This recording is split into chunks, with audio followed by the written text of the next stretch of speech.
नमस्कार, आप देख रहे हैं खबरें दमदार यानी यूपी की सभी इस वक्त तक की दमदार खबरें और मैं हूं आपके साथ अजय वत्स। लखनऊ से इस वक्त की बड़ी खबर आ रही है। यूपी में बढ़ सकता है कोरोना कर्फ्यू। सूत्रों के हवाले से यह खबर निकल कर आ रही है, एक हफ्ते के लिए और बढ़ाया जा सकता है कोरोना कर्फ्यू को। अभी भी कोरोना को कोई मौका देने के मूड में नहीं सरकार। एक हफ्ते के लिए इसे और बढ़ाया जा सकता है। अजीत सिंह हमारे संवाददाता मेरे साथ जुड़ गए हैं। अजीत, तो क्या अभी भी सरकार कोई भी रिस्क लेने के मूड में नहीं है? देखिए, बिल्कुल अजय, सरकार रिस्क लेने के मूड में नहीं है। और दूसरी बात ये कि लॉकडाउन का जो विकल्प है वो सरकार को बहुत बेहतर विकल्प के तौर पर साबित हुआ। और जिस तरह केसेस कम हुए, आज आपने देखा कि कासगंज और महोबा में एक भी केस नहीं है। यूपी के 16 जिले हैं जहां 100 से कम केसेज आए हैं। तो उसको लेकर सरकार को लगता है कि लॉकडाउन को थोड़ा और बढ़ाना चाहिए। हालांकि केंद्र सरकार की जो गाइडलाइन आई है उसके मुताबिक कुछ एसेंशियल सर्विसेज के अलावा छूट दी जा सकती है। लेकिन अभी 31 मई के स्थान पर 7 जून तक सुबह 7 बजे तक यानी अगले सोमवार तक ये कर्फ्यू, जो आंशिक कोरोना कर्फ्यू है, लगा रहेगा। और सरकार इसके लिए बाकायदा एक अलग से गाइडलाइन गृह विभाग और चीफ सेक्रेटरी की तरफ से जारी की जाएगी। जो अभी खबर है सूत्रों के हवाले से यही है कि एक सप्ताह का आंशिक कोरोना कर्फ्यू यूपी में और बढ़ाया जाएगा। अजय, बिल्कुल, सरकार इस मौके इस मोहलत का इस्तेमाल कर रही है तैयारियों को पुख्ता करने में, और इसलिए योगी लगातार घूम रहे थे पूरे सूबे में और अभी एक हफ्ता और इसे बढ़ाने का फैसला बता रहे थे हमारे संवाददाता अजीत सिंह लखनऊ से। एक और बात बड़ी खबर की करते हैं। कानपुर देहात के गांव आशापुर में वैक्सीनेशन सेंटर पर बवाल की खबर सामने आई है। बवाल का आलम यह था कि गांव में वैक्सीनेशन करने पहुंची स्वास्थ्य विभाग की टीम को कमरे में छिपकर अपनी जान बचानी पड़ी। दरअसल गांव में नवनिर्वाचित महिला प्रधान के पति और कोटेदार में चुनावी रंजिश को लेकर विवाद हो गया। देखते ही देखते बवाल खूनी संघर्ष में तब्दील हो गया। हवाई फायरिंग शुरू हो गई, यह भी बताया जा रहा है। कोटेदार की तरफ से आई भीड़ ने एक युवक की जमकर पिटाई कर दी। कुछ ही देर में दूसरी तरफ से आए लोगों की भीड़ यहां पर जमा हो गई। आरोप है कि कोटेदार ग्रामीणों को वैक्सीन लगवाने से रोक रहा था, इसी वजह से पूरा विवाद शुरू हुआ। घटना के बाद अपनी जान बचाकर भागी महिला स्वास्थ्य कर्मी एएनएम ने बताया कि गांव वालों में विवाद हुआ, जिसके चलते टीम को ग्रामीणों का वैक्सीनेशन किए बगैर अपनी जान बचाकर भागना पड़ा। गांव में बहुत मारपीट शोरगुल की आवाजें आने लगी जोर जोर से, और फिर लगा कि दौड़ो मारो मारो, ऐसा कुछ सुनाई दे रहा था। ईंट पत्थर चल रही थी, हम लोगों को आवाजें, तो हम लोग भी अपना सोचा कि लाओ कमरा मरा बंद कर लें अंदर से, लेकिन वो कमरे में अंदर से कुंडा नहीं था, इसलिए बंद नहीं हो पाया।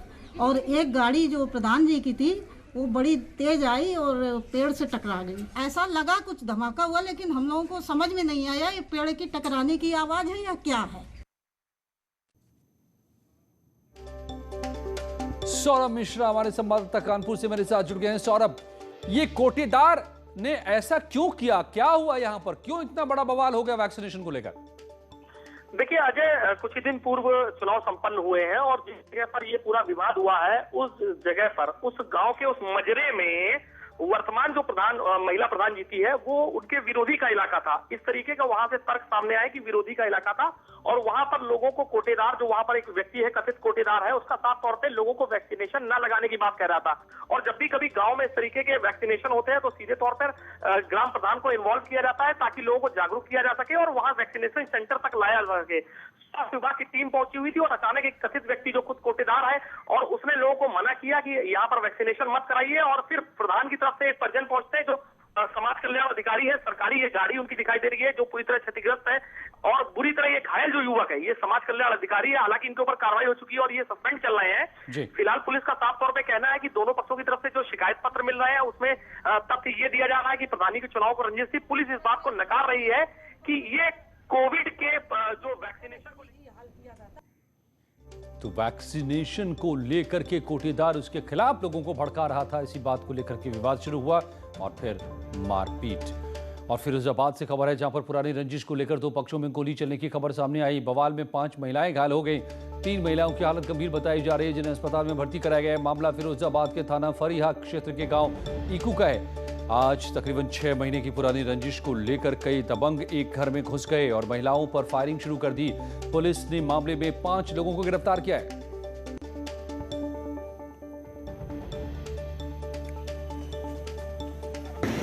थाना फरीहा क्षेत्र के ईखू गांव में 2 पक्षों में विवाद हो गया, जिसमें ये बताया गया है कि उसमें फायरिंग हुई है, जिसमें छर्रे से 2-3 लोग 4 लोग घायल हुए हैं। इस पूरे प्रकरण में उपद्रव करने वाले 5 लोगों को अरेस्ट किया गया है। शेष लोगों की अरेस्टिंग के लिए लगातार कार्रवाई की जा रही है। कोरोना के खिलाफ यूपी में दुनिया का सबसे बड़ा टीकाकरण अभियान शुरू होने जा रहा है। योगी सरकार 1 जून से वैक्सीन की 1 करोड़ डोज लगवाएगी। इसके लिए राज्य सरकार ने तैयारी पूरी की है। 1 जून से सभी 75 जिलों में 18 से 44 आयु वर्ग के लोगों का वैक्सीनेशन भी होगा और इसके अलावा सभी उम्र के लोगों का वैक्सीन होगा।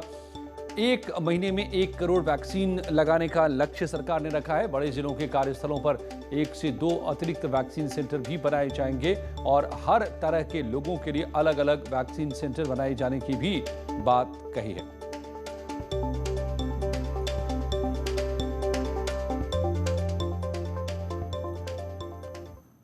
और कोविड मैनेजमेंट को लेकर सीएम योगी की तारीफ पूरे देश में हो रही है, क्योंकि 24 करोड़ की आबादी वाले यूपी में पिछले 24 घंटे में महज 3000 ही केसेस सामने आए हैं, जबकि इसी 24 घंटे के दौरान महाराष्ट्र में 24,000, केरल में 29,000, तमिलनाडु में 33,000 नए केसेस मिले।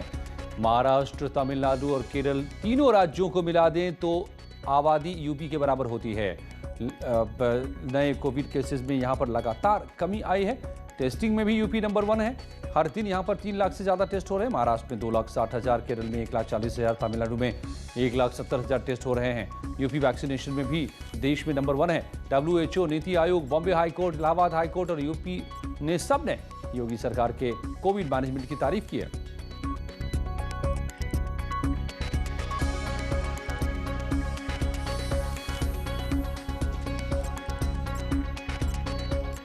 दो जिले ऐसे हैं जिसमें नहीं है, और हाथरस में खाली 2 है, हमीरपुर में 2 है, कानपुर देहात में 3 है, चित्रकूट में 3 है। तो सब मिला के हम लोग का काफ़ी अच्छा ये प्रबंधन का जो व्यवस्था हम लोगों ने माननीय मुख्यमंत्री जी के नेतृत्व में और उनके मार्गदर्शन में जो प्रबंधन वाला व्यवस्था हम लोगों ने किया है, और जिस तरह से उसमें कड़ाई से पालन करके निगरानी समिति के माध्यम से नीचे मेडिकल किट वितरण करना, सभी संभावित लक्षण युक्त कोरोना पेशेंट को जिनको थोड़ा सा भी बुखार या सर्दी जुकाम हो रहा है या उस तरह का लक्षण है, तो उनको भी मेडिकल किट पहले से ही एडवांस में देना, और जो होम आइसोलेशन में है वहाँ तक भी मेडिकल किट पहुँचाना। सीएम योगी आदित्यनाथ ने आज यूपी के नए ग्राम प्रधानों के साथ संवाद किया। इस दौरान राज्यपाल आनंदीबेन पटेल भी वीडियो कॉन्फ्रेंसिंग से जुड़ी थी। सीएम ने प्रधानों से गांव को कोरोना मुक्त करने के लिए पूरी मेहनत के साथ काम करने का सुझाव दिया। साथ ही बिना किसी भेदभाव के उन्हें काम करने को कहा। सीएम योगी आदित्यनाथ ने ग्राम प्रधानों के साथ संवाद किया और उन्हें कोरोना से निपटने के लिए युद्ध स्तर पर काम करने का सुझाव दिया। सीएम तमाम प्रधानों से मेरा गांव कोरोना मुक्त गांव अभियान को सफल बनाने के लिए पूरी मेहनत से काम करने को कहा। आपको गांव में पूरी सतर्कता बरतनी पड़ेगी। अब एक प्रतिस्पर्धा होनी चाहिए, कंपटीशन होना चाहिए कि मेरा गांव कोरोना मुक्त गांव। हमने सर्वे कराया था, केवल 32% गांवों में ही कोरोना के संक्रमण पाए गए थे। तब भी हमारे 68% गांव ऐसे थे जिनमें कोरोना का कोई संक्रमण नहीं था। सीएम योगी ने सभी प्रधानों से बिना किसी भेदभाव के काम करने और सबको साथ लेकर चलने का सुझाव दिया। सीएम ने कहा कि गरीबों के कल्याण के लिए जो भी योजनाएं चलाई जा रही हैं, उनका फायदा जरूरतमंदों को मिले, इसका पूरा ख्याल रखा जाए। अगर हम ये काम अपने गांव में बिना भेदभाव के करते, याद रखना अब आप ग्राम प्रधान बन चुके हैं, अब आपकी कोई पार्टीबाजी नहीं। कोरोना संक्रमण पर कांग्रेस सांसद राहुल गांधी के आरोपों पर बीजेपी ने पलटवार किया है। राहुल गांधी ने प्रेस कॉन्फ्रेंस कर कहा था कि मोदी जी कोरोना को नहीं समझ पाए। वैक्सीन को लेकर बनाई गई रणनीति पर सवाल खड़े किए थे। राहुल के बयान के बाद केंद्रीय मंत्री प्रकाश जावड़ेकर ने उन पर तंज किया है। वैक्सीन स्ट्रेटजी के बारे में मैंने डायरेक्टली प्रधानमंत्री को बोला कि अगर हिंदुस्तान ने वैक्सीन स्ट्रेटजी नहीं ठीक लगाई, एक बार नहीं अनेक बार लोग मरेंगे। एक वेव नहीं आएगी, 2 वेव नहीं आएगी, 3 वेव नहीं आएगी, 4 वेव नहीं आएगी, आती जाएंगी, क्योंकि वायरस अडेप्ट करता है।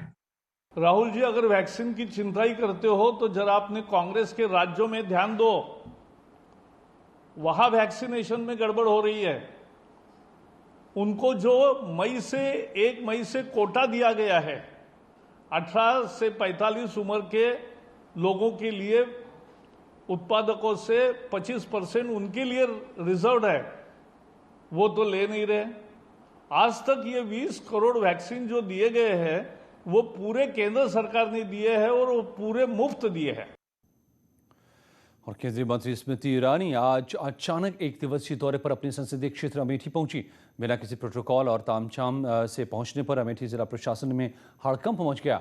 केंद्रीय मंत्री स्मृति ईरानी ने इस दौरान जगदीशपुर के CHC का निरीक्षण किया और 30 बेड का कोविड हॉस्पिटल बनाने का निर्देश भी दिया। स्मृति ईरानी बीजेपी उपाध्यक्ष गिरीश शुक्ला के घर भी पहुंची, जहां पर बीते दिनों कोरोना के कहर के चलते उनके कई पारिवारिक सदस्य की असमय मृत्यु हो गई थी।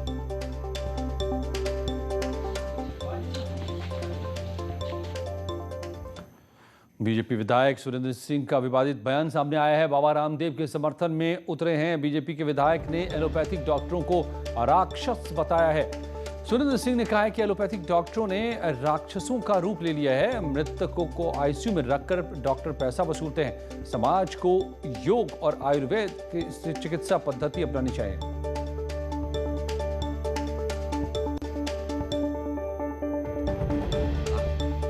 मरे हुए व्यक्ति को भी ICU में रख करके पैसा लेने की परंपरा यदि कोई एलोपैथ का चिकित्सक करता है तो मेरी समझ से राक्षस है, वो चिकित्सक नहीं है। और पूज्य रामदेव बाबा के चिंतन को मैं बल प्रदान करता हूं और एलोपैथ के जितने लोभी और भ्रष्ट चिकित्सक हैं उनकी निंदा करता हूं। लखनऊ में वैक्सीनेशन की रफ्तार बढ़ाने के लिए नए कदम उठाए जा रहे हैं। राजधानी में 100% वैक्सीनेशन हो सके, इसके लिए नए सेंटर्स बनाए जा रहे हैं। डीएम के मुताबिक जिले में कई जगह मेगा कैंप लगाए जाएंगे ताकि लोगों को टीका लगाने में आसानी हो सके। इसके लिए इमामबाड़ा और KD सिंह बाबू स्टेडियम समेत कई जगहों का डीएम ने खुद जायजा लिया। डीएम ने यह भी बताया कि कुछ सिटी बस फ्री में चलाई जाएंगी ताकि लोग वैक्सीनेशन सेंटर्स तक आसानी से पहुंच सकें।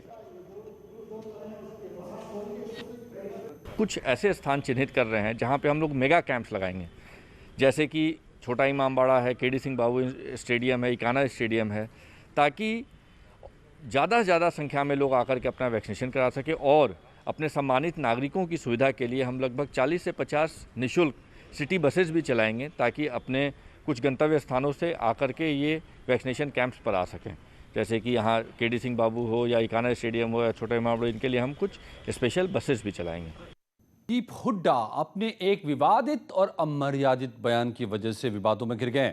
सोशल मीडिया पर उनका एक पुराना वीडियो वायरल हो रहा है जिसमें कथित तौर पर बीएसपी प्रमुख मायावती पर विवादित टिप्पणी कर रहे हैं। इस वीडियो के सामने आने के बाद सोशल मीडिया पर उनकी काफी आलोचना हो रही है। लोग गुस्से में हैं, उनके खिलाफ कार्रवाई और उनकी गिरफ्तारी की मांग कर रहे हैं। हालांकि न्यूज़ 18 इस वीडियो की सच्चाई की पुष्टि नहीं करता है, लेकिन अब यूनाइटेड नेशंस ने भी उनके खिलाफ एक्शन लिया है और उनको अपने एक ब्रांड एम्बेसडर के पद से हटा दिया है। I think I'll tell a very dirty joke. We take it too seriously. There was Miss Mayawati. She's walking along the street with 2 kids, 2 boys, and there was a man like our man here. He asked her, "Are they twins?" She said, No, he's 4, he's 8.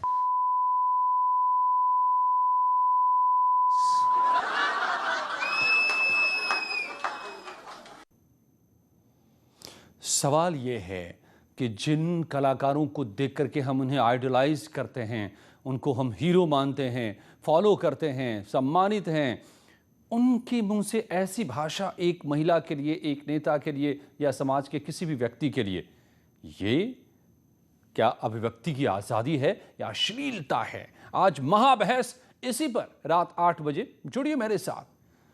और senior advocate और BJP के नेता अजय अग्रवाल ने रणदीप हुड्डा के इस बयान को बेहद खराब बताया है। उनके खिलाफ कानूनी कार्रवाई करने की वकालत की है। रणबीर हुड्डा ने जिस प्रकार का भद्दा मजाक किया है, जिस प्रकार का सेक्सिस्ट रिमार्क एक महिला के प्रति किया है, वो बहुत ही निंदनीय है, अपमानजनक है और उस पर कड़ी कानूनी कार्रवाई की आवश्यकता है। जिनका उन्होंने नाम लिया है उनको तुरंत उनके खिलाफ पुलिस में एफआईआर देनी चाहिए। और मशहूर कॉमेडियन और यूपी फिल्म विकास परिषद के अध्यक्ष राजू श्रीवास्तव ने रणदीप हुड्डा के बयान को आपत्तिजनक बताया है। रणदीप हुड्डा ने मायावती जी के ऊपर बहुत ही अश्लील और गंदा जोक बोला है, इसकी मैं निंदा करता हूं और रणदीप हुड्डा को तुरंत मायावती जी से और देश की महिलाओं से माफ़ी मांगनी चाहिए। हास्य के नाम पे इस तरह का कुछ भी नहीं परोसा जा सकता है। तो मुझे लगता है ये उन्होंने गलत किया है और माफ़ी वो मांगे, फिर कानून तय करेगा कि माफ़ी देनी है या नहीं देनी है। और इन दमदार खबरों के बाद कुछ ही पलों में उत्तराखंड की खबरें।